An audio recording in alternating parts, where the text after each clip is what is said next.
today to celebrate the ribbon cutting and the opening of this new venture. We thank you for the vision, dedication, and hard work that brought us to this moment. As we cut this ribbon, we dedicate this space to your glory, trusting in your abundant blessing. In 3, 2, 1!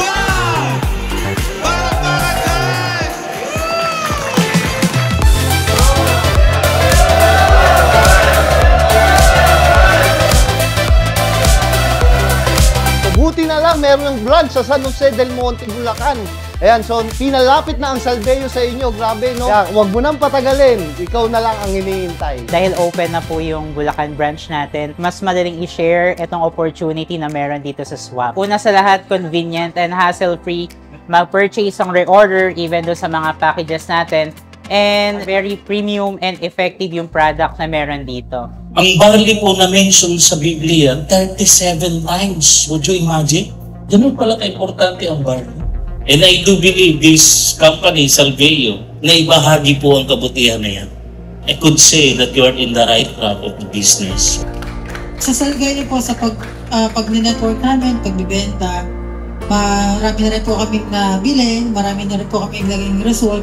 So, malakas hulog mong sabihin na result kasi talagang galing siya sa Salveyo. Kaya hindi kami natatakot na bumili ng maraming product kasi sobrang bilis-dispose.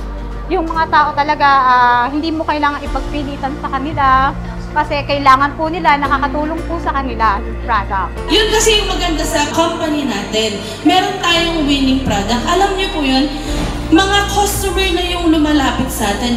Hindi na po ito yung kalahod na iniisip mo baka hindi mo kaya, na natatakot ka, tanggalin nyo na sa menu yun. The mere fact na nandito ka, ibig sabihin, ito yung opportunity na pinagdadasal mo. Pag-aralan nyo yung business na to.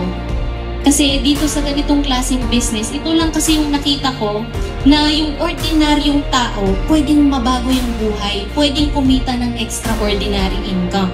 Nung narinig ko yung ating CEO dun sa vision niya dito sa business natin, doon ako naniwala sa ganda ng concept ng network marketing. Kaya tayo nagkaroon ng magandang sistema dahil yan sa mga failures, napakaraming failures ko in the past. Ang importante lang, huwag kayong susuko. Pag-aralan niyo yung e-commerce as if your life depended on it. But why? Because it is truly life-changing. It all starts with your belief, with your desire to become successful. Pag pinalalim mo yung desire na yon, yung desire to change your life, you will become unstoppable. Kung ang belief mo dito sa Swap, pwedeng mabago ang buhay mo is going to happen.